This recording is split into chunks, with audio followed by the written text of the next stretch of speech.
concertemos de manera pronta y breve lo que vamos a hacer en materia de ciencia y tecnología en el país. Es preciso y es fundamental que el empresario salvadoreño tenga una visión ya de lo que es el comercio organizado a nivel mundial, y que las referencias para producir los productos las tengamos de las normas internacionales que ya hemos aprobado como país. Bueno, podemos decir que en resumen, debido a esta, dijéramos, el momento histórico en que vivimos nosotros de inserción al mercado mundial, CONACYT tiene que ser algo, esta tecnología pues tiene que ser aplicada pues para estar al día y darnos a conocer también. Así es, ¿verdad? Creo que sería una de las mejores herramientas, ¿no? Bien, amigos de Punto de Vista, concluimos, terminamos ya con el programa, deseándole que pase un feliz día y espérenos para el día de mañana con una nueva edición, y vamos a terminar de concluir con toda la información de esta ciencia y tecnología, que es interesantísima, no solo para los académicos, empresarios, sino la verdad para todos. Claro. Bien, muchas ambos, gracias a Punto de Vista Bien. por la deferencia que han tenido con CONACYT, en nombre de la Junta Directiva y del personal técnico de la institución.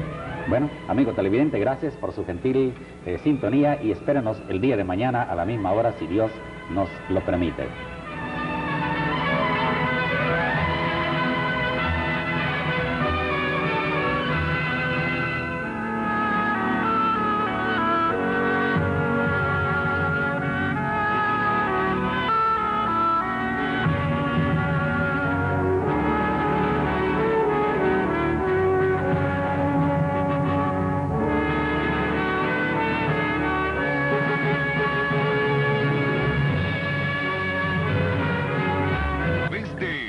Megavisión, la de los MacGregor. Libre expresión en El Salvador, donde las ideas se combaten con ideas. Punto de Vista, un programa independiente, sin ataduras ni compromisos, solo con usted y la verdad. Punto de Vista. Productor y moderador, Dr. José Luis González Cibrián. Esta edición de Punto de Vista es llevada a... Muy buenos días, amigos de Punto de Vista, y bienvenido a la tribuna de la libre expresión en El Salvador. Para esta mañana continuamos con el tema que teníamos ayer, para ver la inserción de El Salvador o la integración de El Salvador al mundo entero. Habíamos insistido que en el proyecto, en el plan económico que tiene nuestro país de la globalización, Internet es una de las herramientas más importantes, ya que ahí se va a procesar y vamos a recibir toda clase de información a todo nivel.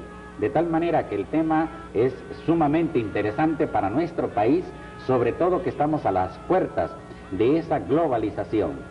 Amigos de Punto de Vista, hemos invitado a de Vanegas. Ella es ejecutiva de CONACYT.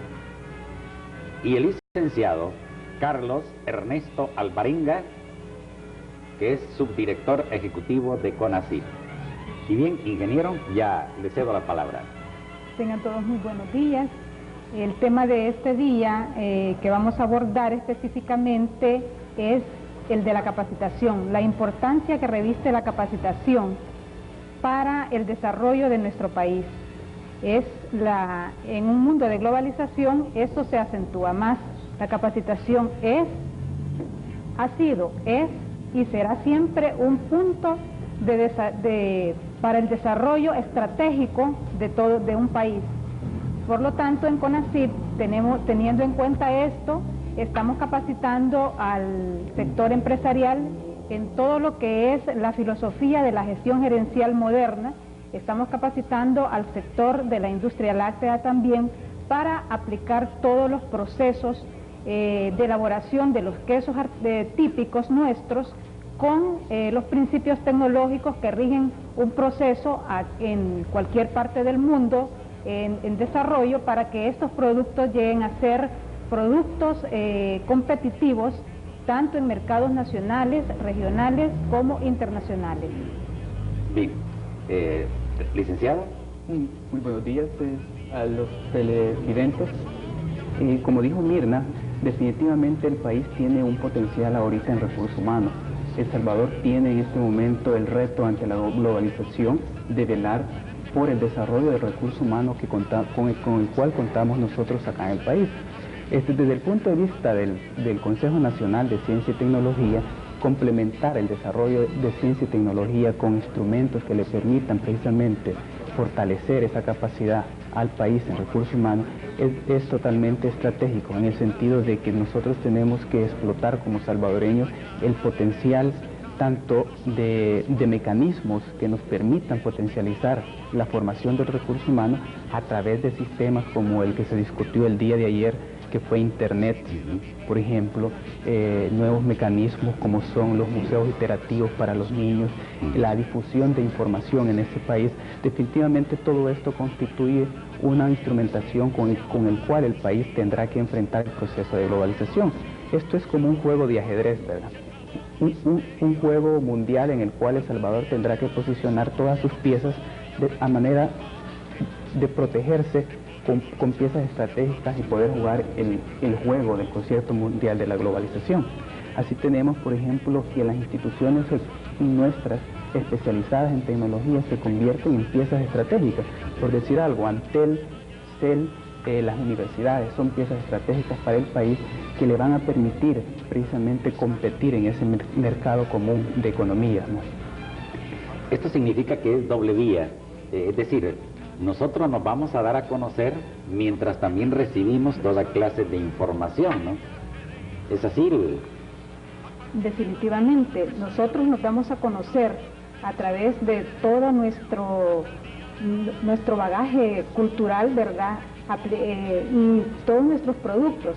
Por decirle algo específicamente, nosotros tenemos como propósito en el proyecto de gestión de la calidad, que soy la coordinadora del proyecto, estimular al sector lácteo para que produzca esos quesos típicos como el Duro Viejo, el Morolique, todos esos quesos que estamos acostumbrados nosotros, ese sabor característico del salvadoreño, a que ese producto llevarlo a con una presentación de un producto igual que lo vemos en un mercado suizo, digamos un queso suizo, que viene con una presentación bien adecuada y todo eso que implica también un proceso higiénico sanitario para que sea un producto de alto valor nutritivo. Señora de Vanegas, supóngase que yo sea el gerente de calidad de productos lácteos para el caso.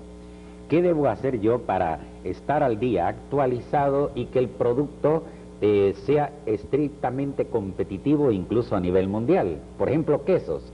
Sí. ¿Qué tengo que hacer? Lo que tiene que hacer es definitivamente tecnificar su proceso, ¿verdad? Eso implica implementar sistemas de calidad total.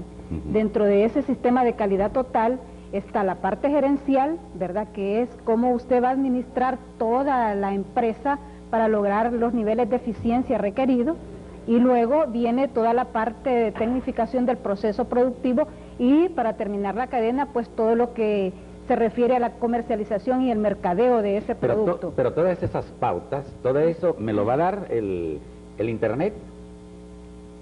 Sí, el Internet le permite conocer tecnologías. Exacto. Conocer tecnologías, ¿verdad? Lo interesante de lo que menciona Evelyn es que si vemos todo esto como país, estamos desde la perspectiva del mejoramiento de la calidad, tenemos que complementarlo con actividades colaterales. Por ejemplo, el manejo de información en este país. El día de ayer se habló ampliamente de lo que va a ser Internet en el país. El CONACYT está promoviendo el sistema de Internet acá en el país como una herramienta estratégica de apoyo a los diferentes sectores. En este momento el programa de calidad precisamente podría haberse fortalecido en su momento con la posibilidad de acceso a información a nivel mundial. Por otro lado, desde la perspectiva nuestra del Consejo, no solamente se trata de ver qué le vamos a sacar nosotros a Internet o qué información vamos a bajar en forma vertical, sino que vamos a tener que ver que también qué información en forma horizontal vamos a manejar en este país. ¿Quiere decir esto? Que la información que tienen las instituciones, esa información que generan en su momento, pues ponerla dentro de una infraestructura o un sistema nacional donde las personas puedan acceder a esta información. Entonces, en ese sentido, estamos nosotros no solamente bajando información de carácter técnica, pero al mismo tiempo el país está entrando en un proceso de generación de información que a la larga contribuye al desarrollo social y económico. En otras palabras, dígame. Sí, lo que le quería decir, doctor, es que no refiriéndonos específicamente a Internet, sino actualmente lo que estamos haciendo en CONACYT, ¿verdad? Es ya capacitando, ¿verdad?, a 25 empresas, por ponerle un ejemplo. Estamos desarrollando un curso en la cooperativa El Jobo, que es una cooperativa producto del proyecto Gestión de la Calidad. Me gustaría que habláramos eso en el próximo segmento. Amigo de Punto de Vista, aquí estamos mencionando mucho las siglas CONACYT, es la sigla del Consejo Nacional de Ciencia y Tecnología.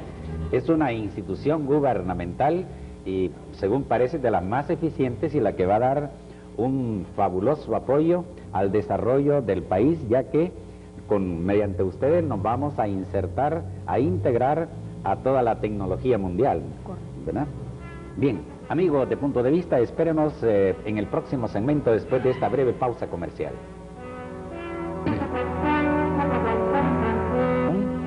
Para aquellos que nos hubieran sintonizado en este momento, estamos hablando ya de las técnicas de CONACYT y cómo El Salvador quiere insertarse en el mercado mundial. Bien, hablábamos fuera de cámaras, el proyecto, o no es proyecto, sino el plan que están desarrollando en El Jobo. ¿Quiere explicarnos eso?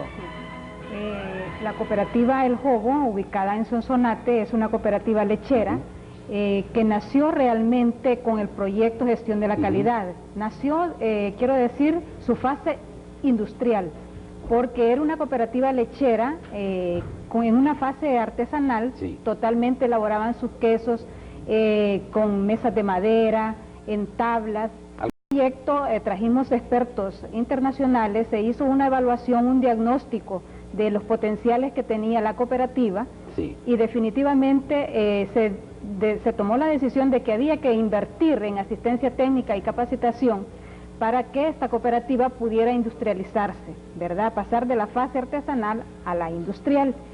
La cooperativa El Jobo es ahora un ejemplo, un modelo de una pequeña empresa que ha logrado tecnificarse.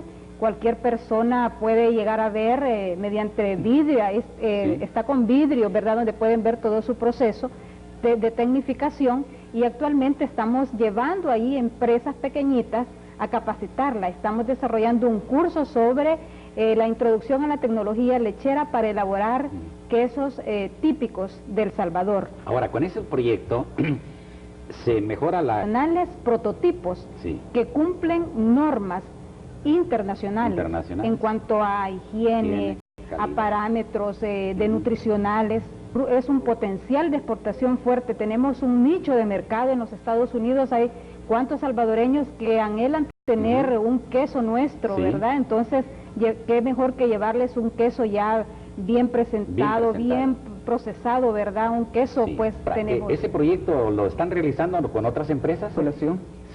Eso se pretende, fortalecer precisamente la inversión en infraestructura, de modo que se beneficie la capacidad productiva e investigativa de las universidades y colabore con el sector productivo. Y actualmente estamos nosotros formando los cuadros técnicos, estamos mandando a capacitar gente de las universidades.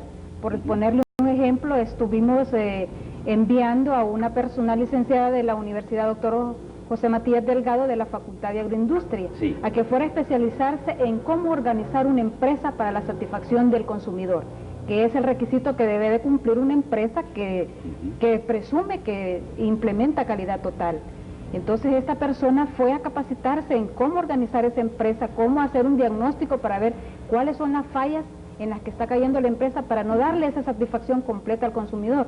Ya regresó esta persona y invitamos a las empresas, se les dio un curso, se les hizo una visita, un diagnóstico, y ya tenemos nosotros una respuesta para las empresas y orientarlas y decirles: estos son los requisitos que deben de llenar ustedes para que la satisfacción del consumidor a que ustedes están llegando sea pues con niveles de excelencia. Si le entendí bien, esto significa que empresa y universidad van a ir de la mano en primer lugar, y segundo, un estudiante. Hay una cuestión muy importante, que no solamente es el estudiante que tiene acceso a una realidad que le va a permitir, dentro de un proceso de capacitación, salir con mayor potencial, sino que incluso el mismo maestro.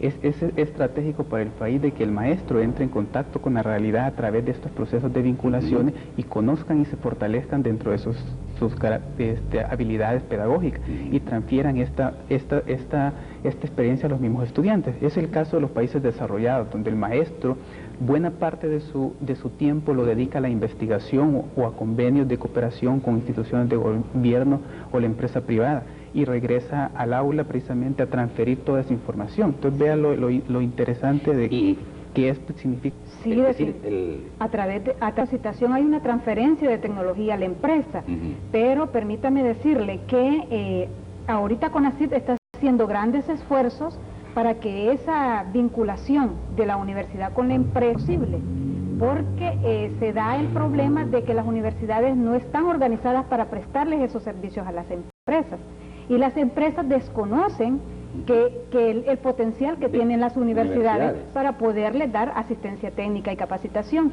CONACYT, conociendo esa realidad, trajo a consultores de Costa Rica, de la Universidad Nacional de Costa Rica. Tuvimos un seminario que duró 3 días, donde participaron 14 universidades del país, y en las cuales se establecieron las bases para conformar unidades de especialización dentro de cada universidad, de acuerdo a los potenciales específicos de cada universidad, bueno, por supuesto. Esto es un reto también y para las universidades a que se superen, ¿no?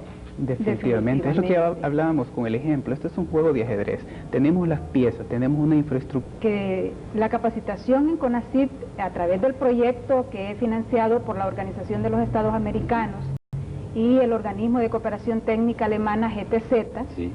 A través de ese proyecto estamos también dando capacitación en gestión gerencial, ¿verdad? Estamos ahorita con un semillero de 14 empresas, en las cuales 14 gerentes generales han tomado la decisión de implementar calidad total, y definitivamente debe de ser de la gerencia general de donde parta la decisión, la toma de decisión para implementar calidad total. Es decir, la preparación va incluso y sobre todo en la parte administrativa, ¿verdad? Definitivamente en la parte administrativa, y hemos traído consultores israelitas, expertos en implementar sistemas de calidad total, para que les dé a conocer a los empresarios todas esas técnicas modernas que no son cosas del otro mundo realmente. Sí. Por ponerle un ejemplo, toda empresa que maneja un programa de calidad total debe de tener implementado un programa de orden, limpieza y disciplina, que es lo que se le llama el sistema ODL. Sí. Orden, limpieza y disciplina son 3 cosas básicas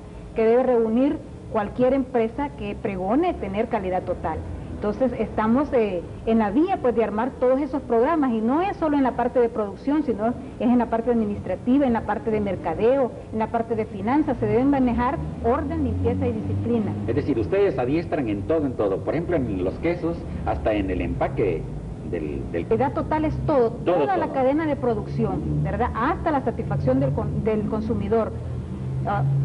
También preparamos a las empresas para que ellas cada día se actualicen, haciendo un sondeo, teniendo como termómetro el consumidor, qué piensa el consumidor de su producto, ¿verdad? Que utilicen esa herramienta de la investigación de mercado para estar continuamente detectando cuáles son las inquietudes y necesidades del consumidor, que sabemos que hoy en día pues cada día se vuelven Ahora, más cambiantes. Sí, los productos del Jobo ya los están exportando. Los productos están exportando, pero sí, definitivamente son productos que gozan de un prestigio, de una calidad, sí, ¿verdad? Ya ¿van a llegar a un nivel competitivo mundial? Sí, esa es la meta, definitivamente, que todo su proceso productivo se pueda certificar en base a las normas internacionales, ¿verdad?, que garantizan un sistema de calidad como son las normas ISO 9000. Precisamente en esa cuestión de la calidad, CONACYT apoya dentro de su programa de modernización de los sectores productivos con programas en el diseño del Sistema Nacional de Metrología, Normalización y Certificación de la Calidad. Esto envuelve toda la actividad que se está realizando en el proyecto del Jobo y de la cooperativa ganadera de Sonsonate. Entonces, en este sentido, desarrollar la metodología, desarrollar la capacidad del país para desarrollar normas, certificar la calidad. Es todo un sistema. Ahora, que tenemos ¿hay que hacer. un organismo mundial que certifica la calidad de cada producto, de productos lácteos? Sí, hay organismos internacionales como la FIL, la Federación ¿Sí? Internacional de la Leche, ¿verdad? Son instituciones pues de prestigio internacional que están certificando, que dan el aval también, que dan el aval, ¿verdad? Para que Es decir, que las políticas de desarrollo de ciencia y tecnología, incluso como es de referencia con CONACYT, considera la modernización de la comercialización también. Dígame. Sí, lo que le quería, me gusta lo que usted tocó de la materia prima, es nacional. Sí, es nacional, definitivamente. El Jobo tiene un hato lechero de primerísima calidad, competitivo a nivel regional, ¿verdad? Y es tanto recalcar que en la industria láctea la calidad de la materia prima es básica. Es básica. ¿Por qué? Porque la calidad no se hace, sino nace. Eso quiere decir que debemos de partir de una calidad de materia prima con las condiciones adecuadas para garantizar, ¿verdad?, todo un proceso de elaboración de cualquier tipo de producto lácteo, ya sea queso, yogur, lo que se quiera, con excelente... Su leche y todos los derivados estaban contaminados por insecticida cuando había... Están involucradas en detectar y hacer el sondeo, ¿verdad? Pero lo que yo sí le puedo garantizar es que mediante la capacitación y industrialización... Y es precisamente el marco ese, el del Sistema Nacional de Normalización, Metrología y Certificación de los países europeos o Estados Unidos. O sea que vamos a introducir al país con normas a las cuales nosotros nos podamos adaptar progresivamente, ir levantando la calidad progresivamente. De la calidad. Correcto. Bien, regresaremos después de esta, amigo televidente, regresaremos después de esta breve pausa comercial y con el teléfono abierto.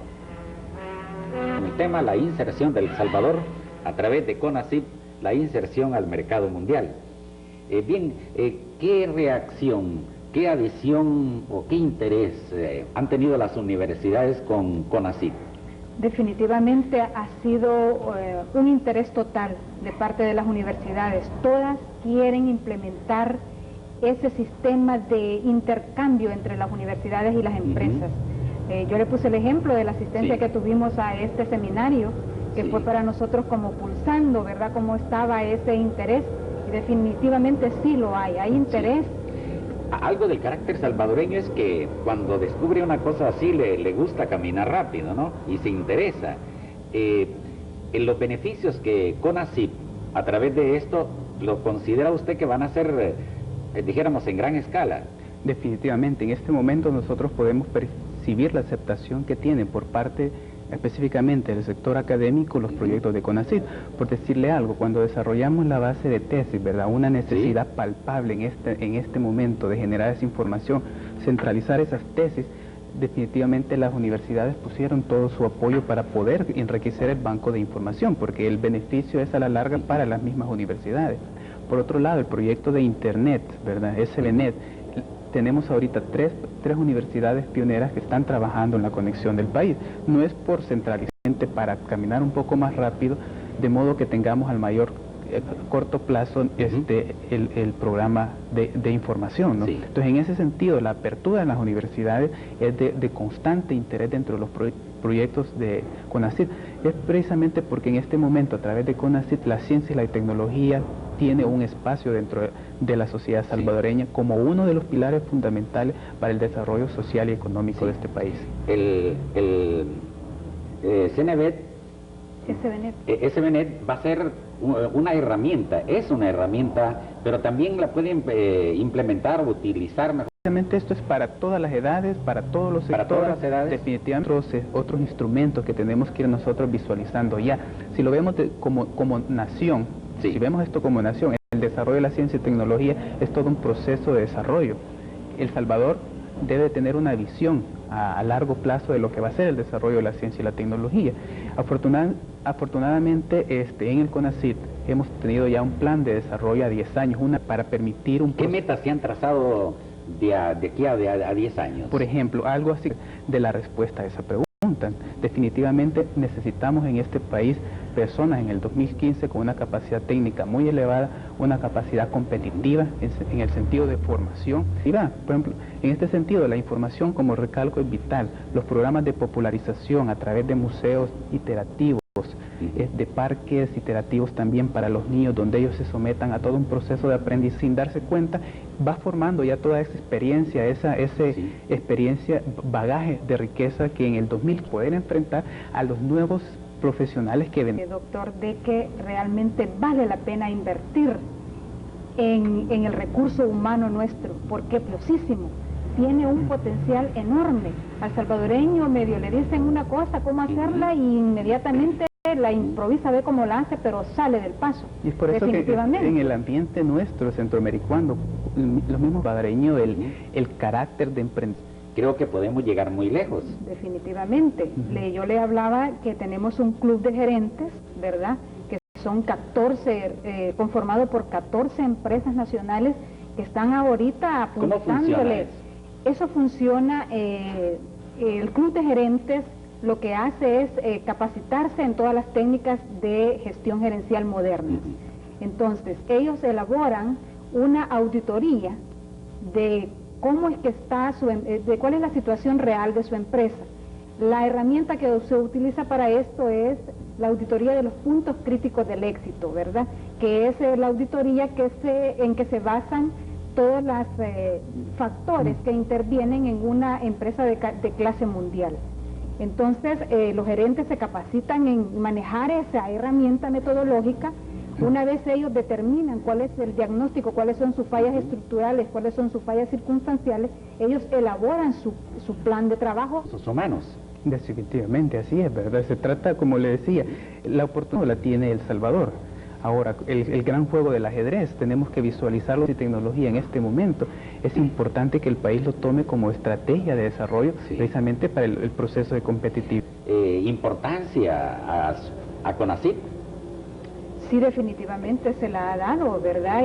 Y prueba de eso es de que actualmente nosotros estamos coordinando todo lo que es la red de la Internet, SBNet, en nuestro caso, ¿verdad? Sí. Y estamos manejando en el Departamento de Desarrollo Científico Tecnológico como el Centro de Información Tecnológica, como la base de profesionales salvadoreños.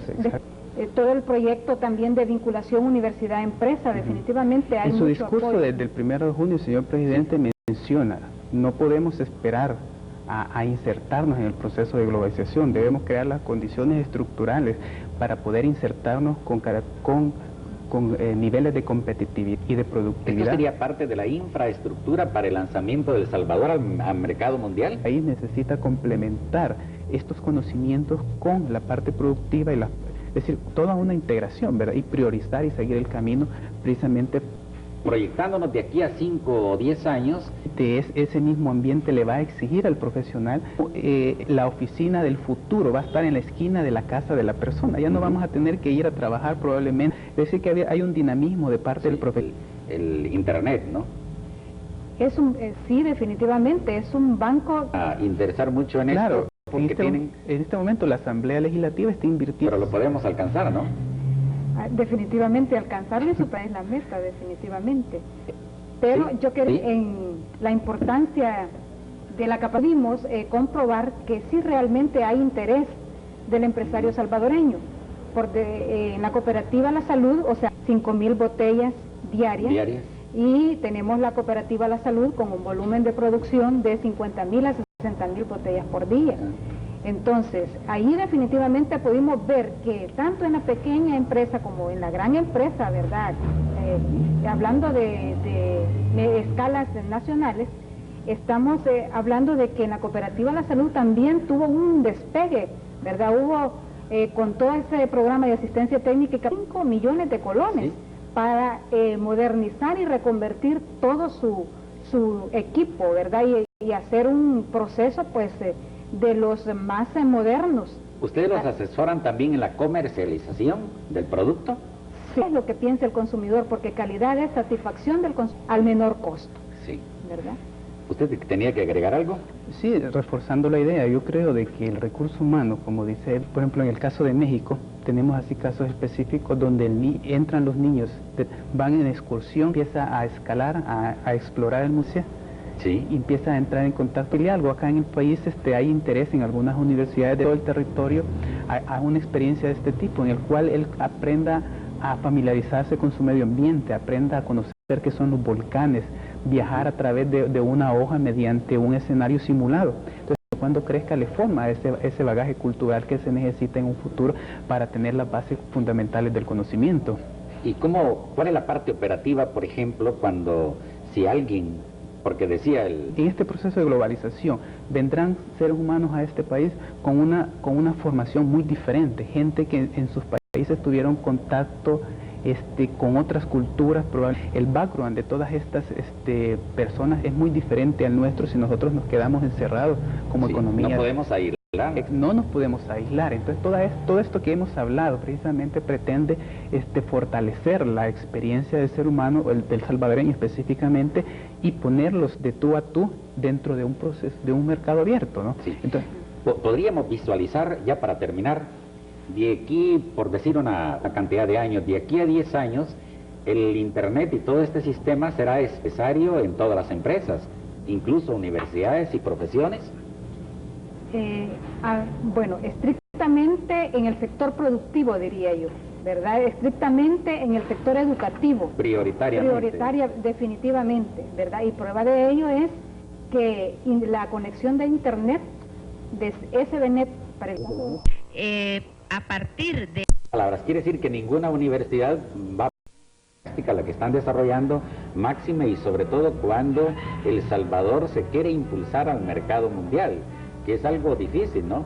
Sobre todo los niveles competitivos que necesitamos. Le agradecemos su gentil sintonía y espéranos mañana con un nuevo tema, sobre todo reformas al Código Procesal Penal, que se está entendiendo que es una... Hasta mañana. Globalización mundial. Y queremos iniciar primero con un pensamiento de Aristóteles, que creemos que es un pensamiento vigente a pesar de lo que se remonta en la humanidad. La Rechazan la violencia. Y historia china es cíclica, va dando vueltas. el mantenimiento del orden se evaluará en su momento, dependiendo Del centro de lo que es la naturaleza.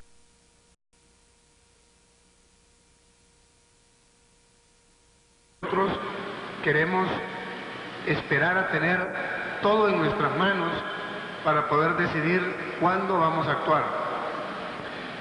Y realmente en algunas oportunidades llegamos demasiado tarde, justamente por carecer de la audacia necesaria para poder tomar las decisiones del caso. Y esto no solo es en la vida profesional, es en la vida diaria, es en la vida cotidiana. Debemos de tener la audacia y debemos de saber aprovechar las oportunidades. Nada mejor para nosotros entonces que este pensamiento de Aristóteles para situarlos a ustedes en el marco de la globalización económica mundial. La estamos viendo como que es una amenaza, e incluso en el mes cívico de la independencia hay quienes se la plantean como que es un atentado a la soberanía nacional de los países, porque globalizar para algunos equivale a la pérdida de soberanía. Vamos a entrar un poco más en detalle con esos elementos para tratar de matizar cuáles son las oportunidades. Esta presentación va a tener 5 áreas, una parte conceptual, una parte relativa al rol de las empresas, al rol del gobierno, a lo que estamos haciendo nosotros en el Consejo Nacional de Ciencia y Tecnología y a lo que sería la vinculación entre el sector académico y el sector productivo. Y valga aquí considerar al sector académico no solo como las universidades, sino que como todo el sistema educativo del país, en donde indiscutiblemente el papel de la educación tecnológica es fundamental y es estratégica para la nación. Con respecto a la parte conceptual, la globalización tiene diferentes maneras de ser enfocada. Una manera es la manera política, y en la definición política se nos dice que la globalización es haber entendido finalmente que es necesario un sistema mundial único y por lo tanto un gobierno mundial único, que la humanidad ya cabe en la palma de una mano y que por lo tanto no es posible que los países tomen decisiones de manera arbitraria cuando están comportándose de una manera tal que le afectan a otros países. El caso de las bombas nucleares que Francia recientemente está intentando explotar y regresar nuevamente a la prueba atómica ha generado una reacción internacional muy fuerte. Esta tesis del gobierno mundial estaría planteando la capacidad para que en el seno de las Naciones Unidas una resolución del Consejo de Naciones Unidas pudiera eventualmente tener una identidad de legalidad nacional en Francia y por lo tanto impedir lo que sería una decisión de esa naturaleza. Los países se percataron después de la catástrofe de Chernobyl y otras catástrofes de índole nuclear que le estábamos causando un daño irremediable a la atmósfera y que en ese sentido era imprescindible hacer un esfuerzo de coordinación por parte de las diferentes naciones que componen el globo. Y las Naciones Unidas, creadas por los países victoriosos de la guerra, de la Segunda Guerra Mundial, en donde han estado los Estados Unidos, en donde ha estado Inglaterra, en donde ha estado Francia, en donde ha estado China, en donde ha estado la Unión Soviética, como países que emergen victoriosos posteriores a la guerra, ha sido un organismo que de alguna manera ha venido constituyéndose en el órgano en el cual se definen las contradicciones mundiales. Sin embargo, a pesar de tener un Consejo de Seguridad con capacidad de veto, cualquier nación de las que tienen capacidad de veto ha tenido la posibilidad de que las resoluciones que se toman en el marco de la Asamblea General y del Consejo pueda no aplicarse entonces a alguno de los países que hace ejercicio del veto. Entonces ha habido toda una consideración en términos políticos respecto a la conveniencia de evolucionar hacia un gobierno de características mundiales. Esta sería como la connotación de carácter político asociada también a un concepto, y es el concepto de la modificación de la estructura piramidal de poder. Desde la época y de la cultura milenaria china, y posteriormente asumida por la Iglesia Católica y por los ejércitos, la sociedad ha estado sustentada por una estructura piramidal, en donde el poder se ha concentrado en la cúspide de la pirámide. Y la información ha bajado de una manera compartimentada hacia la base. De regreso, la información sube de manera compartimentada o sube de una sola vez, perdiéndose toda la riqueza del proceso de interacción. Ahora no se puede explicar cómo un producto que se elabora en Japón, en 24 horas usted lo pueda tener en un supermercado en Londres. Ustedes saben lo que significa toda la cadena de producción, toda la cadena de comercialización, toda la cadena de empaque y embalaje, toda la cadena de aeropuertos y de aduanas y por lo tanto de trámites aduaneros. Y ya no digamos involucrando dos diferentes países, con dos diferentes sistemas, con dos diferentes culturas, pero con un solo lenguaje, el lenguaje del comercio y el lenguaje de la eficiencia y el lenguaje del mercado. No sería posible, insisto, conservando la estructura piramidal de poder del pasado, entender el nuevo estilo de gerencia que tienen las empresas ahora de los países más desarrollados, más altamente desarrollados. Entonces, esta sería como una primera dimensión para entrarle al concepto de la globalización. Desde el punto de vista económico, la globalización tiene varios enfoques. El primero de ellos es uno muy sencillo. Es un frasco de loción que ustedes tienen, que tiene un empaque, un embalaje que ha sido hecho en Taiwán. Pero el líquido que tiene el frasco ha sido hecho en Corea. Pero el envase ha sido hecho en Singapur. Pero el tapón del envase ha sido hecho en México. Esta es una manera de diferenciar el proceso productivo, ubicándolo en diferentes zonas geográficas dentro de los distintos. En este caso puse casi todos ejemplos de la cuenca del Pacífico, pero de igual manera pudo haberse hecho países europeos en la cuenca del Pacífico, Sudamérica, el Caribe, Centroamérica, África, etc. Entonces, este alcance y esta modalidad de concebir la globalización desde el punto de vista económico la mira desde esta perspectiva. Es la capacidad que tiene ahora el mundo para elaborar un producto ubicando las plantas y los procesos productivos de una manera segmentada. Pero otra manera de introducirse al concepto de la globalización tiene que ver con la tendencia a la eliminación de fronteras. a la eliminación de fronteras de mercado y a la creación de bloques económicos de países. Esto lo que nos está diciendo es que cada vez más las fronteras nacionales se van diluyendo, y es donde las personas que hemos tenido un férreo amor al concepto de la soberanía nacional hemos visto como una amenaza el concepto de la globalización, porque pensamos que la globalización, al disminuir la importancia de la frontera nacional, disminuye por lo tanto la importancia del concepto de Estado nacional. Obviamente, al disminuirse el concepto del Estado nacional, disminuye la importancia y la naturaleza de la participación de los ejércitos, en tanto que los garantes del concepto de la soberanía en términos tradicionales. Pero esto tiene una respuesta, y la respuesta va evolucionando en el sentido de que nos vamos cada vez más separando del concepto de la seguridad nacional y vamos incorporando el concepto de la seguridad democrática. Entonces no se concibe ya nada más al Estado como la protección de la agresión contra otros estados o de otros estados hacia su mismo estado, y no se concibe solamente como, o no se agota solamente en el concepto mismo del ejército, sino que más bien se reformula la tesis de la concepción del ejército y se incorpora el concepto de la seguridad democrática y se abre hacia la influencia cultural de diferentes latitudes del mundo. Esta es otra manera de ver la globalización en su perspectiva económica, pero en su perspectiva de carácter tecnológica, la globalización es una tendencia creciente, rápida, hacia la automatización total y hacia el rápido desarrollo de las comunicaciones. Estos compañeros de la televisión que están aquí ahora serían capaces de trasladar estas imágenes en cuestión de segundos a cualquier otra parte del mundo.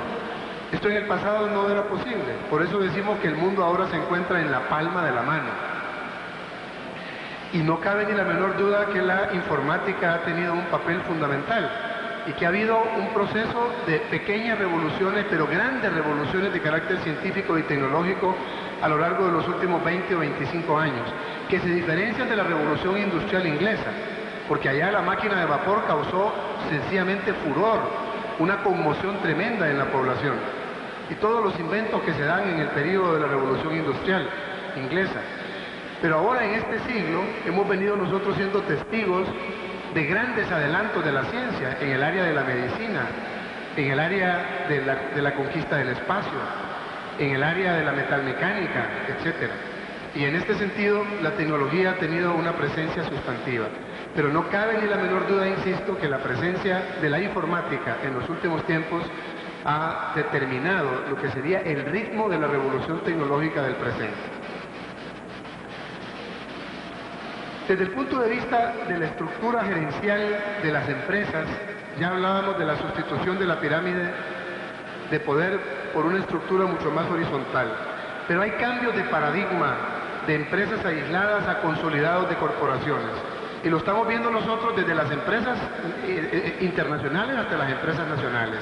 Lo estamos viendo en una empresa como la IBM, que está tratando de que su software sea compatible con Apple Macintosh, para que los softwares de uno y otro puedan perfectamente venderse de una manera indiferenciada en el mercado, sin mayor problema. Esto obviamente les garantiza una mayor capacidad de presencia y de posicionamiento en el mercado. El señor Michael Porter, que ha escrito este libro, La ventaja competitiva de las naciones, señala que es una tendencia peligrosa la fusión de las empresas. Y él dice que en el caso de la economía norteamericana es justamente esta fusión de las empresas lo que ha hecho que se haya disminuido la ventaja competitiva norteamericana en relación a Japón, en relación a Alemania, por el peligro que existe en regresar nuevamente al concepto del monopolio. Al fusionarse las empresas regresamos al concepto del monopolio, y al desarrollar nuevamente el concepto del monopolio, entonces ya no hay estímulo para la competencia, y prácticamente con los mercados asegurados las empresas comienzan a perder el ritmo de lo que es el desarrollo de la innovación. Pero también desde el punto de vista tecnológico, la globalización ahora debemos de verla como redes de información a nivel mundial. Ustedes tienen ahora la posibilidad, y ya lo veremos más adelante, con Internet, de tocar un botón en su computadora y tener acceso al mundo. Pueden ustedes entrar al Smithsonian de los Estados Unidos en Washington, pueden entrar ustedes al Vaticano en Roma, pueden ustedes entrar en estos momentos a la conferencia de China en Pekín, pueden entrar ustedes a cualquier parte del mundo, a la Capilla Sixtina, al Museo del Louvre en París, o pueden ustedes, interesados en la ciencia y la tecnología, entrar a las revistas más especializadas de carácter científico o a los descubrimientos recientes más especializados en el área de la ciencia y la tecnología. Pueden ustedes leer el periódico del mundo que quieran. ¿Quieren ustedes leer el New York Times? Pues sencillamente se van a la sección de periódicos, apretan el icono que corresponde, seleccionan el país y dentro del país seleccionan la ciudad y dentro de la ciudad seleccionan el periódico que ustedes quieran y dentro del periódico la sección que ustedes quieran leer. Eso lo pueden hacer ustedes ahora enfrente de su computadora y con la tecnología de Internet. Y ya hay países que están haciendo esto conectado a los sistemas educativos. En Malasia, por ejemplo, en Costa Rica, por ejemplo, y según tengo entendido, nuestra ministra de Educación está muy interesada en la conexión a Internet, de tal manera de que la escuela en El Salvador pueda tener ya a su alcance esa disposición tecnológica. Entonces, esta es una red de información a nivel mundial que oxigena a sociedades que han estado introyectadas en sí mismas, a sociedades que han estado pensando más en sí mismos, a sociedades que han estado muy poco influidas por la cultura del exterior, las oxigena en el sentido de brindarles la oportunidad de la información de lo que está ocurriendo en el mundo, no solo en el terreno de acontecimientos, sino que en el terreno de investigaciones puntuales. El continente americano no es ajeno entonces a toda esta influencia de la globalización desde el punto de vista político y desde el punto de vista económico. Vean ustedes cómo a lo largo de todo el continente ha comenzado a darse ya toda una fiebre de relaciones comerciales vinculadas al concepto de libre comercio. El NAFTA, por un lado, que es el Tratado de Libre Comercio que involucra a los Estados Unidos, a Canadá y a México. Tenemos el Mercado Común Centroamericano, que es pionero en toda la región, porque desde los años 50 Centroamérica opta por este esquema y es un ejemplo para toda América Latina lo que ha sido el comportamiento del Mercado Común Centroamericano, a pesar de sus altibajos, en la zona de integración que ha tenido en algunas oportunidades más del 25% de su Producto Nacional representado en el intercambio comercial regional. En los países de la zona del Sudamérica, esos porcentajes nunca han superado el 12, el 13% a lo sumo. Centroamérica ha llegado a niveles del 25%. Y teniendo la región centroamericana ahora incluso a la sociedad civil organizada vinculada al sistema de la integración y representada ahora en el sistema de integración centroamericana, el SICA. Entonces los centroamericanos hemos dado un paso muy importante y digo yo pionero, que le ha servido a otras latitudes. Vean ustedes la Comunidad del Caribe, el CARICOM, el Mercado Común del Cono Sur, donde está Argentina, Brasil, Uruguay, Paraguay, en donde está el Grupo de los Tres de Colombia, México y Venezuela, en donde estamos el Grupo de los Cuatro en Centroamérica, ahora Costa Rica integrándose con las nuevas decisiones tomadas por el gobierno de José María Figueres. Y tenemos el Pacto Andino con la participación de Perú, de Bolivia, de Ecuador, de Colombia, de Venezuela. Entonces, esto es una respuesta también que está dando América a lo que ha sido el proceso en Europa, que ha sido pionero a nivel de los grandes bloques económicos en lo que sería la integración del mercado más grande del mundo en estos momentos, como es el de la Unión Europea. ¿Qué debe de hacer El Salvador para aprovechar las oportunidades que ofrece la globalización? En primera instancia, El Salvador debe de entender que va a haber siempre en la globalización un respeto a los elementos culturales y en ese sentido no debemos de tener demasiado temor a lo que sería la apertura y la integración hacia el mundo. Les voy a poner un ejemplo muy sencillo. En el caso de Holanda, Holanda forma parte de la Unión Europea, pero ustedes en Holanda pueden ir a una farmacia y comprar heroína o comprar cocaína, porque los holandeses culturalmente consideran que lo que usted prohíbe es lo que el ser humano inmediatamente está tentado a hacer, pero lo que usted liberaliza inmediatamente le quita el concepto de lo no permisivo y entonces la sociedad se encarga de crear los propios anticuerpos y lo termina regulando. El Salvador tiene un ejemplo. Nosotros teníamos mercado negro antes, no habíamos legalizado las casas de cambio, cuando se legaliza el mercado negro y se legalizan las casas de cambio, usted puede ahora acudir a comprar dólares en el mercado de las casas de cambio de una manera natural. Entonces el mercado negro prácticamente ahora no existe. Usted puede encontrar una diferencia de precios muy razonable que más bien lo induce a usted a ir a la institucionalidad del sistema bancario o de las casas de cambio. Pero ya no es la diferencia aquella en la que usted sentía que iba a ganar mucho más. De igual manera, en el caso holandés usted puede ir a comprar heroína y cocaína a la farmacia. No lo estoy proponiendo para nuestra cultura.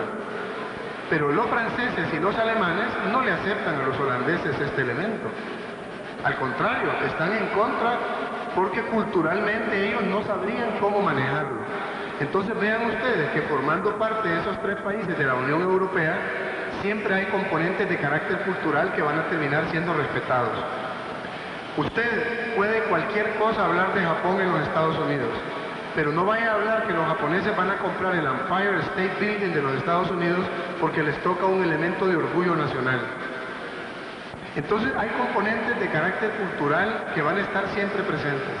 En este país y en los países que tenemos nosotros incidencia muy grande por parte de la Iglesia Católica, vemos que tenemos componentes culturales que difícilmente nos los pueden tocar. Este país requiere una política de desarrollo poblacional.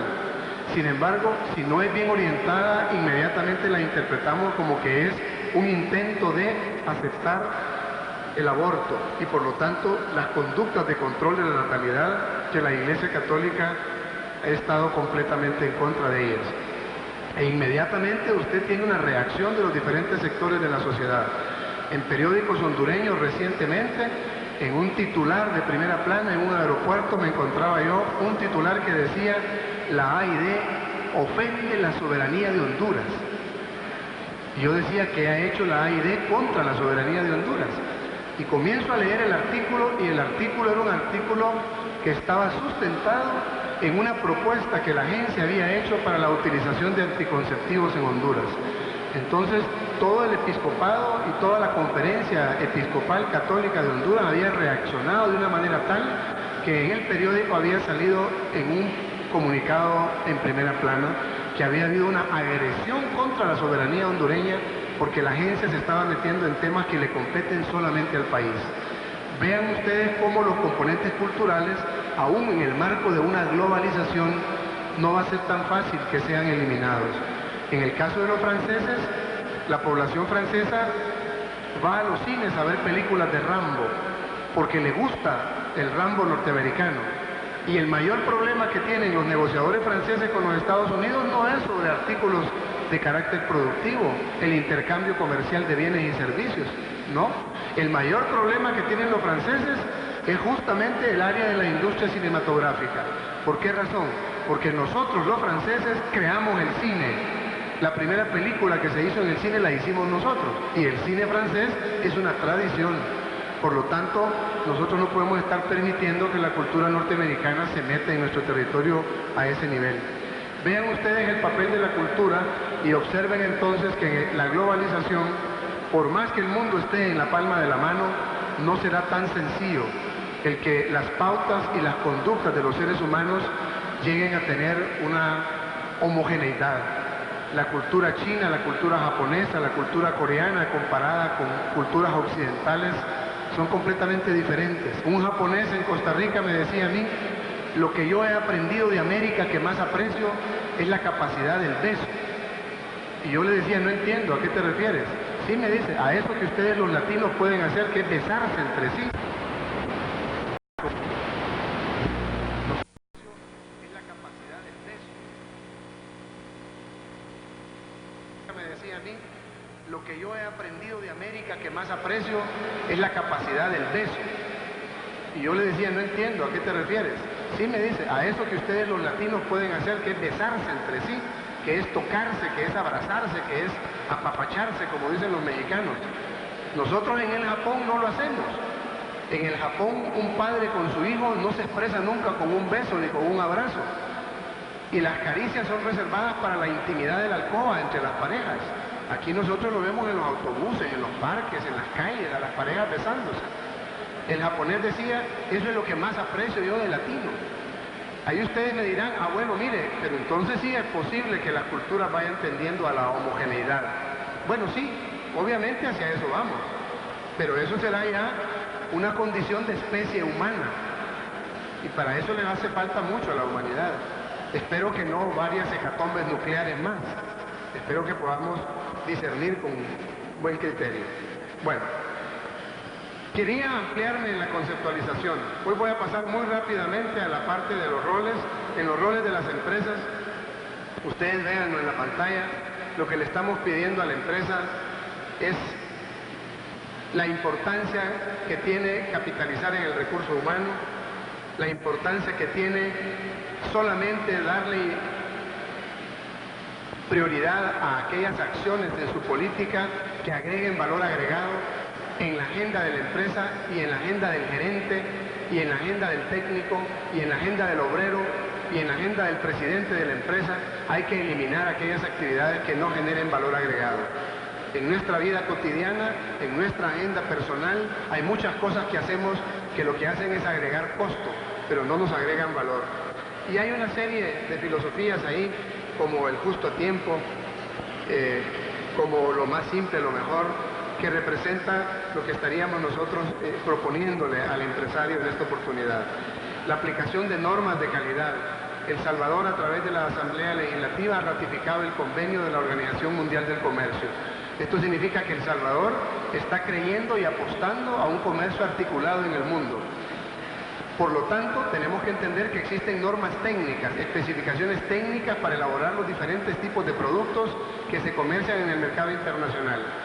Ya en El Salvador estamos comenzando a hacer las primeras normas técnicas con participación de los productores de leche, los importadores, los consumidores, con participación de los productores de carne, los importadores de carne, los consumidores, con participación de los productores de harina, los importadores de harina, los consumidores, con la participación de los productores de hidrocarburos, valga decir las compañías petroleras.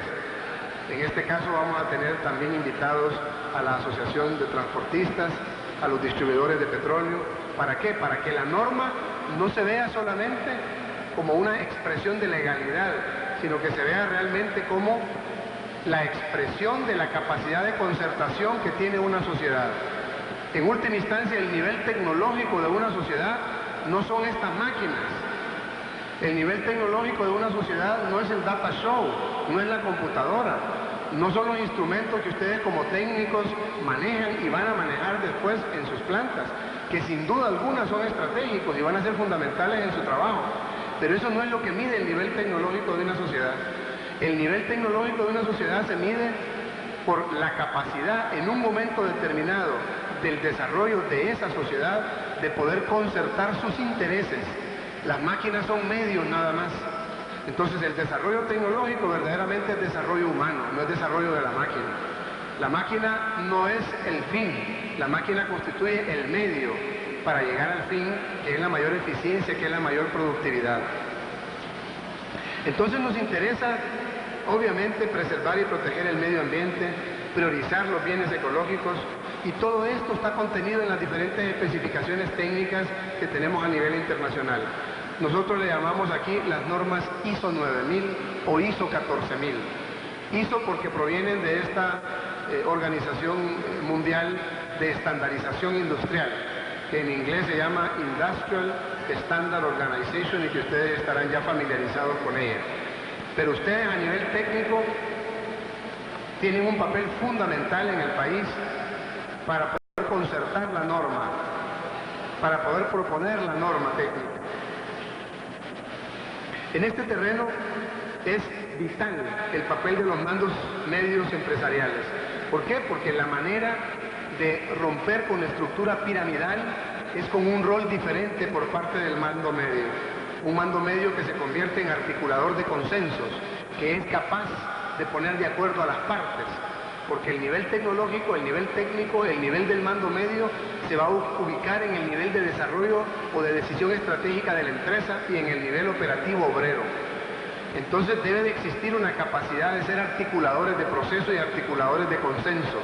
Depende muchas veces de ustedes el que se pueda poner de acuerdo toda la corriente de energía posible. Como lo decía recientemente en un programa de la televisión, hacía la comparación con mis hijos de el hermano mayor en la familia. Ese es el papel del mando medio. Si el hermano mayor comunica mal hacia abajo la comunicación, no hay comunicación adecuada en la familia. Y si la comunica mal hacia arriba, hacia los padres, tampoco lo hay. Entonces debe de tener la capacidad para ser un adecuado conector entre las instancias. Y por eso estamos hablando de esta imagen de la estructura de poder horizontal, que facilita el dinamismo y la flexibilidad del trabajo, que no rehúye al conflicto en la discusión, sino que todo lo contrario, lo que hace es aprovechar el conflicto para poder sacar conclusiones positivas alrededor de los intereses de los diferentes sectores de la empresa. Las empresas en este sentido están trabajando, entre otras alternativas, con la reingeniería. La reingeniería es una respuesta de los Estados Unidos al concepto de la calidad total japonesa. Entonces aquí ustedes tienen un camino, no les estamos diciendo este es el camino, hay otros caminos, porque tan eficientes son los alemanes como los japoneses, como los norteamericanos, pero queremos ofrecerles este concepto de la reingeniería, que se basa fundamentalmente en esta revisión fundamental y rediseño radical de los procesos, y que tiene palabras claves en las definiciones, palabras claves que tienen que ver con lo fundamental, con lo radical, con lo espectacular, pero de manera particular con lo relativo al proceso. ¿Por qué con lo relativo al proceso? Porque es énfasis en tareas individuales de las actividades asignadas a personal especializado y a lo que sería el énfasis en una estructura organizacional plana. Es fundamental porque retoma las estructuras básicas, porque se pregunta cómo empiezo de nuevo. ¿Qué haría yo si voy a empezar de nuevo la empresa? ¿Qué pasos o qué errores no volvería a cometer? Y además existe una intencionalidad de una mejora y un salto gigantesco en el rendimiento de la empresa y del concepto de reinventar el negocio. Obviamente, la empresa privada no está sola en este esfuerzo. Los gobiernos tienen que jugar un papel fundamental.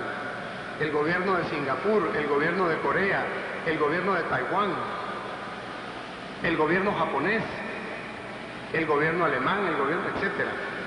Son gobiernos que han estado detrás de las grandes decisiones que las sociedades han tomado para poder superar su condición de desarrollo económico. Y por qué no mencionar el gobierno de Israel y otros países con un tamaño similar al salvadoreño. Porque cuando hablamos de Israel, de Suecia y de Suiza, particularmente de Suiza y de Israel, estamos hablando de tamaños de escala, al menos en términos de lo que es el componente geográfico nacional, y cuando hablamos de Japón, similares a El Salvador. Hace 40 años, ¿qué decíamos de un producto japonés? Mala calidad, ridículo. Cuando lo comparábamos con la calidad de los productos americanos, bajo componente de tecnología. ¿Qué decimos ahora de un producto japonés?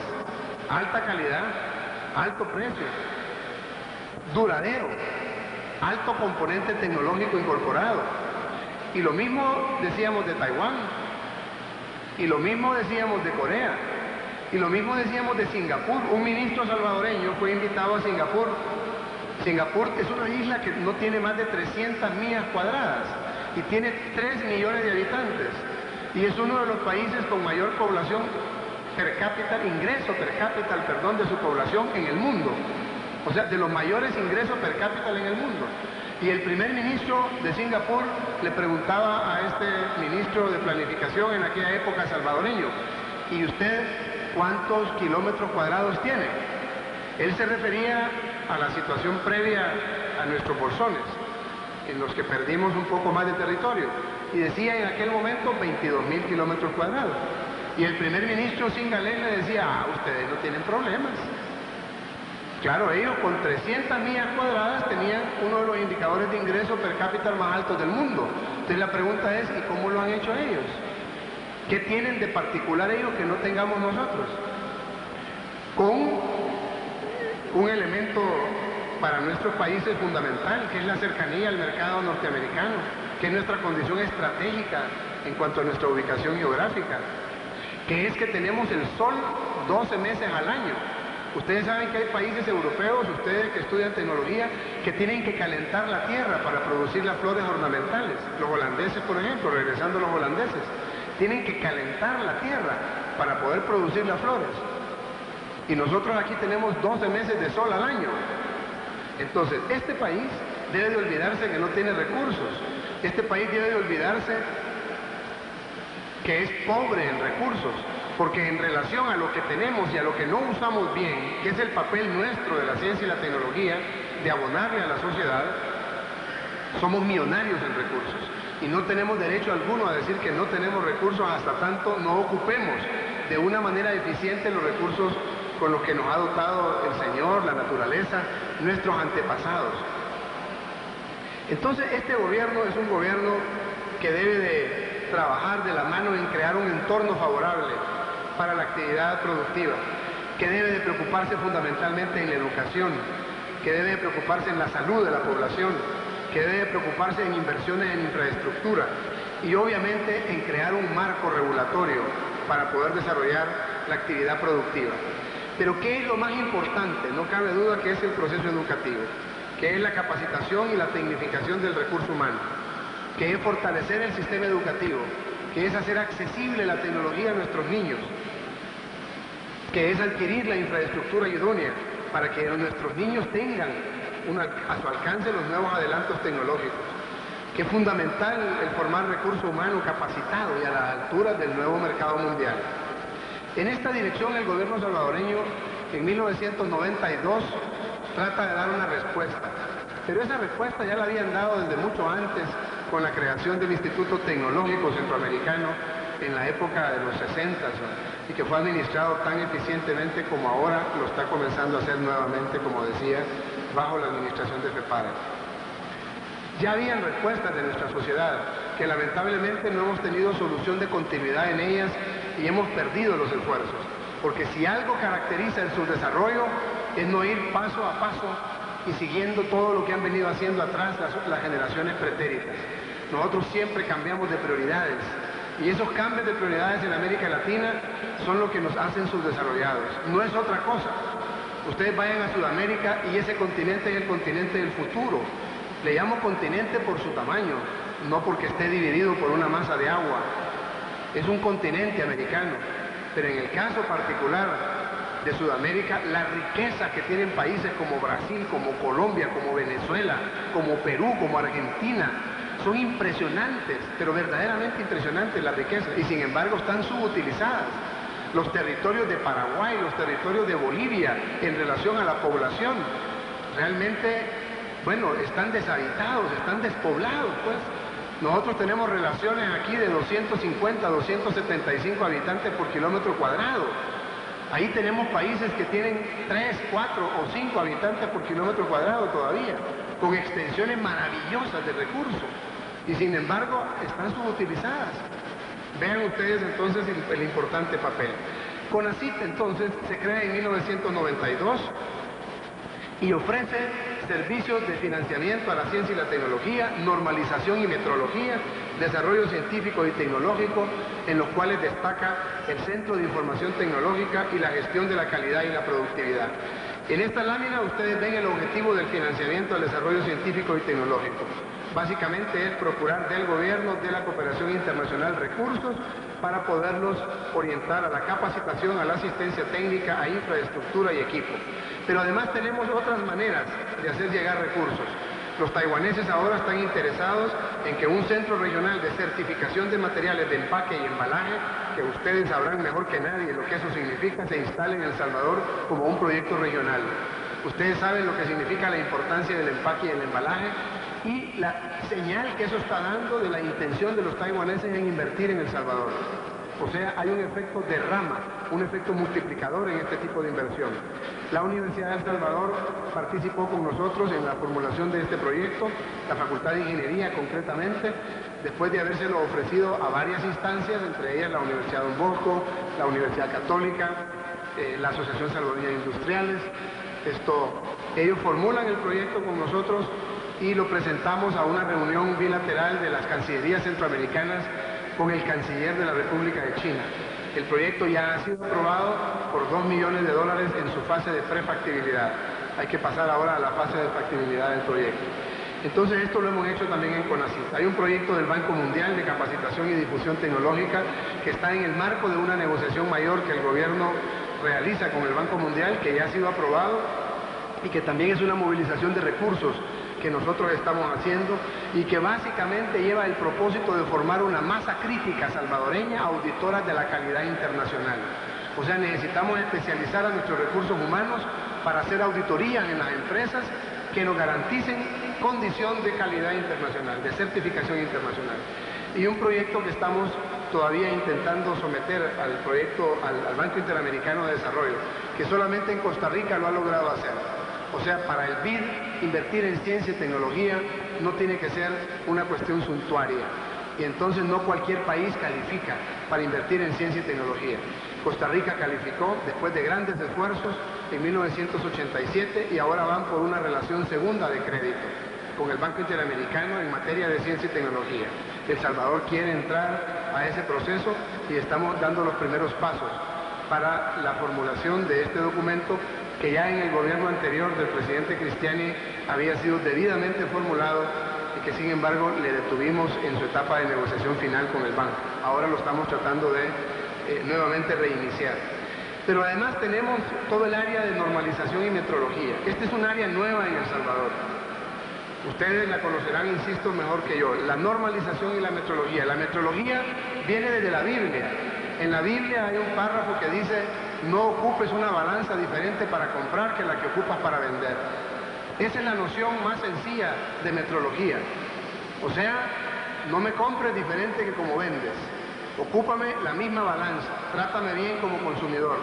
Entonces eso es lo que trata la metrología. Estamos haciendo nuevamente con la Universidad de El Salvador, en este caso, una inversión de un donativo de la Unión Europea, de un laboratorio de metrología legal que ya está debidamente instalado y que esperamos nosotros que arranque en octubre sus primeras pruebas y que tenga la condición de certificación internacional por una empresa de certificación internacional italiana en el primer trimestre de 1996. Lo ofrecemos al Instituto Tecnológico Centroamericano para todo lo que sea pertinente, tanto en el área académica como en el área de calibración de sus equipos. Vamos a comenzar con las magnitudes de temperatura, volumen y masa. Temperatura, volumen y masa van a ser calibrados con este equipo en la universidad. Nosotros tenemos ya una ley, que es la ley del Consejo Nacional de Ciencia y Tecnología, que nos da esta potestad. Pero no queremos que el empresario nacional nos vea como que tenemos una espada de Damocles y que porque tenemos la ley en nuestra mano, entonces seremos capaces nosotros de implementarla. Queremos más bien que nos vean como un aliado estratégico para resolver los problemas de calidad que están a la base de la producción de la planta nacional. Además de eso, en la parte de normas, tenemos nosotros la Comisión del Códex Alimentarios, que ya ha sido formada en El Salvador, que responde a los estándares del Códex Alimentarios, que fue organizado por la FAO, miembro del Sistema de las Naciones Unidas, que tiene, por lo tanto, una aplicación a nivel internacional. Tenemos nosotros comisiones de acreditación de laboratorios, de aseguramiento y certificación de la calidad, en el área de lácteos, en el área de cárnicos, en el área de harinas, en el área de hidrocarburos.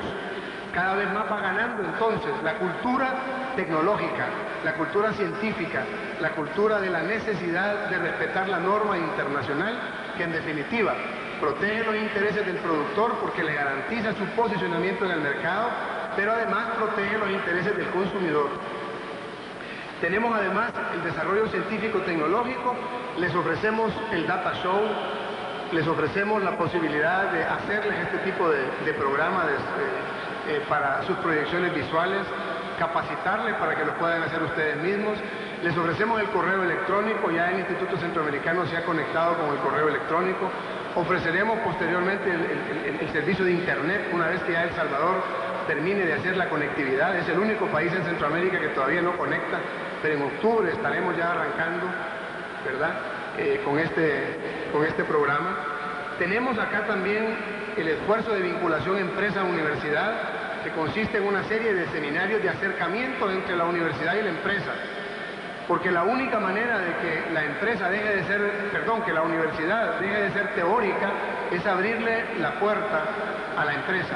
Y lo mismo, la única manera de que la empresa no deje de estar subutilizando la capacidad del sistema educativo nacional es que entre en una relación de confianza con el sistema educativo nacional y le abra sus puertas también a las universidades, a los institutos tecnológicos, para que sus tesis de grado, para que sus investigaciones sean aplicadas, orientadas a resolver problemas concretos que tiene el empresario nacional.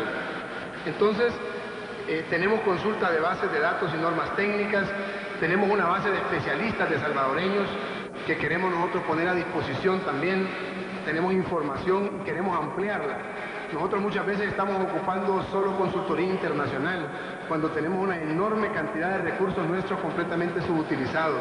Maestros, doctores en las universidades ganando 2.000, 3.000, 3.500 colones y que han tenido años de estar estudiando, ¿verdad?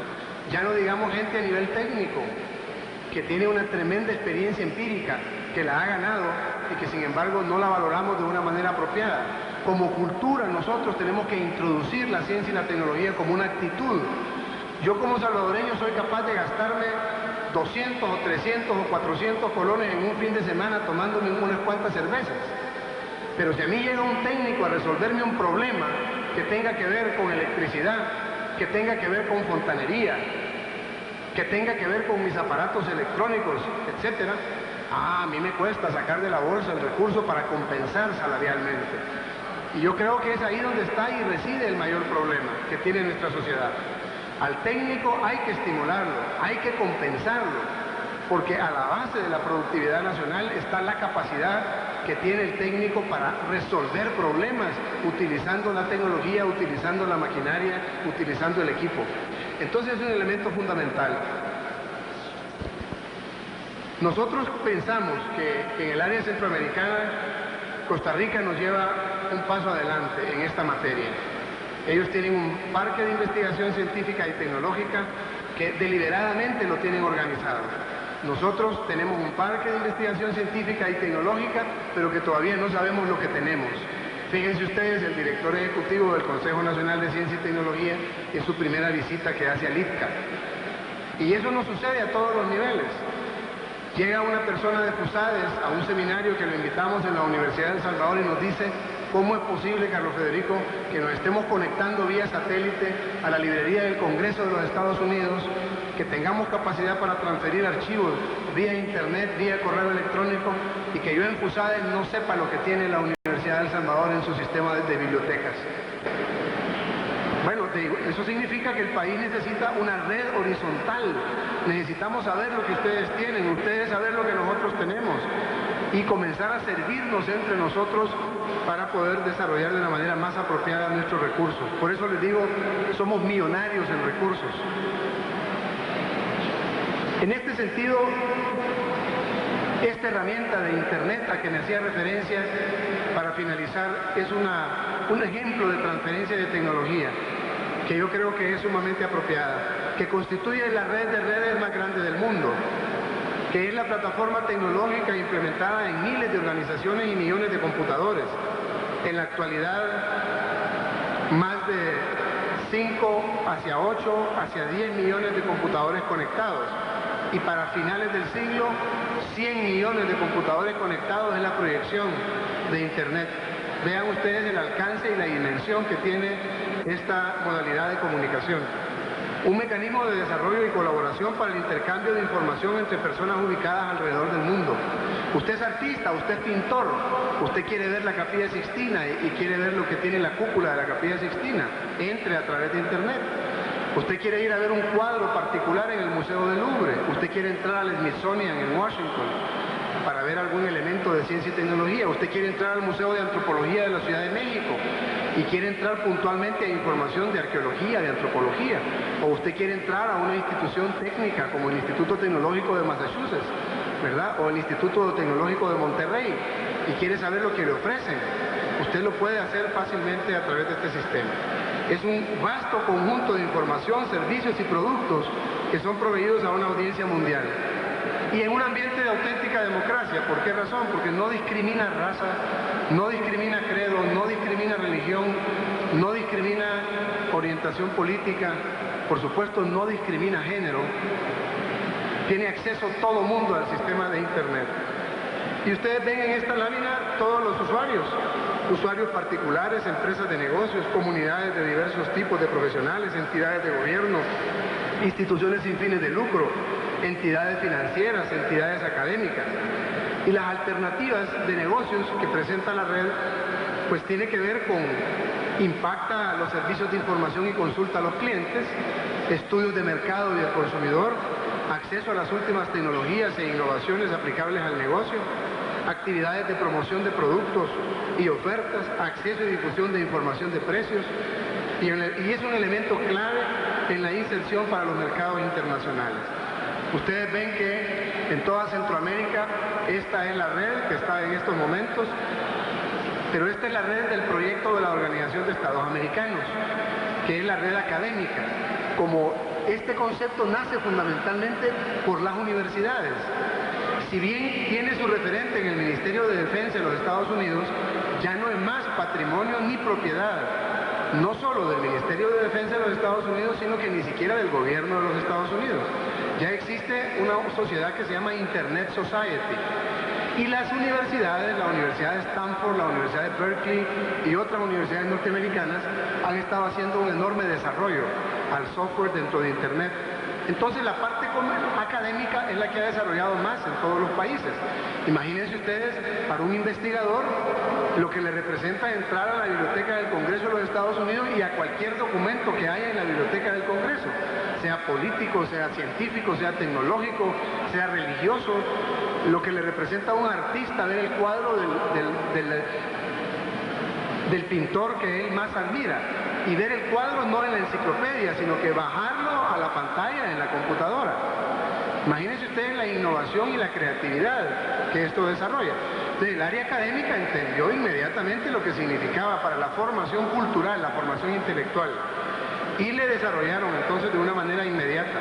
Esta sería la distribución en esta primera etapa. Hay una segunda etapa del proyecto que incorporaría al ITCA, que incorporaría a la biblioteca del Ministerio de Educación y otras universidades que han solicitado su incorporación. Finalmente, hay un papel básico en la parte de la academia, la vinculación de la academia con el sector productivo. Y este papel básico es lo que ya les señalaba antes, la enorme necesidad de construir el puente entre la universidad y la empresa.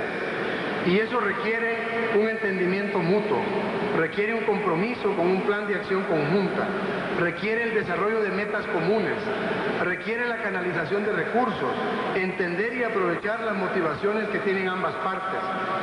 Y entonces, emprender una gestión de vinculación exitosa representa un elemento integrante en los planes y proyectos de CONACYT. Es un elemento central para nosotros. Creemos que la diferencia entre tener conciencia del parque científico-tecnológico que tiene El Salvador, pero que no lo conocemos, y no tenerla, está justamente en este proyecto. Si este proyecto de vinculación universidad-empresa lo desarrollemos de una manera apropiada, nosotros vamos a lograr entonces poner en contacto y poder aplicar la ciencia y la tecnología en las empresas. Y esto significará tomar una conciencia mayor y mucho más adecuada de lo que como recursos científicos tecnológicos tiene el país. Y quisiéramos finalizar con un pensamiento. Hemos venido dando una vuelta por todo el mundo. Hemos hablado también de El Salvador, pero no queremos dejarlo con una idea equivocada. La globalización se debe de interiorizar a la economía doméstica. La globalización no es algo que nos están preguntando a nosotros si lo vamos a hacer o no lo vamos a hacer. Hace muchos miles de años, cuando se inventó la rueda, estoy seguro que el señor que se la inventó no le preguntó a otros si se la inventaba o no. Y que los otros, al ver que la rueda existía, se dieron cuenta que había una facilidad. De igual manera, la globalización tiene ahora un componente de desarrollo científico y tecnológico. Y no nos están preguntando si entramos en él o no, lo están haciendo otros. El punto es si nosotros vamos a tomar oportunidades o no de ellos. Y este pensamiento al final es un pensamiento muy claro.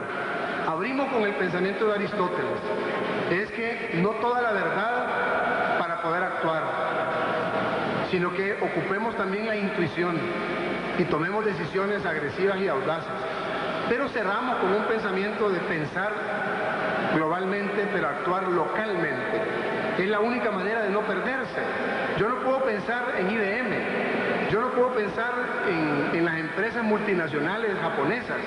Yo tengo que pensar en El Salvador y tengo que pensar en la manera como yo me comporto y actúo todos los días. Y sobre esa base tratar de ir siendo cada vez mejores y aprovechar las oportunidades que el mercado internacional nos ofrece. La idea de las alianzas estratégicas puede ser una salida. TACA ya lo hizo.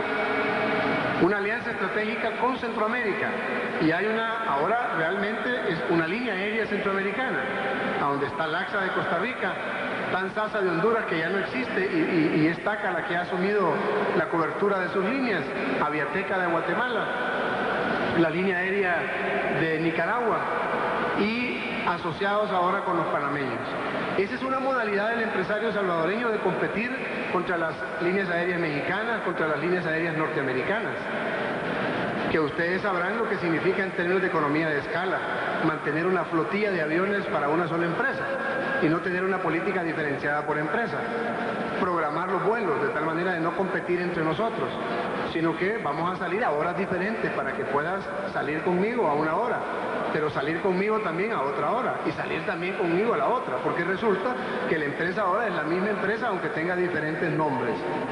Y ahí estamos conservando la soberanía en el sentido de que cada país está manteniendo el nombre de su empresa. Aviateca se sigue llamando Aviateca, LACSA se sigue llamando LACSA, ¿verdad? ¿Qué ha hecho la Constancia? Una alianza estratégica. ¿Con quién? Con la Negra Modelo de México y con la Budweiser norteamericana. Le ofrecen ellos, señor, yo voy a introducirme al mercado salvadoreño, distribúyame usted la cerveza. Y el otro le dice, por supuesto se la distribuyo, claro que sí. Y entonces le distribuye aprovechando toda su capacidad instalada y todas sus redes de distribuidores, ¿verdad? Aprovecha el negocio y le distribuye la cerveza. Señor Presidente de la República, doctor Armando Calderón Sol, pronunciado esta tarde en la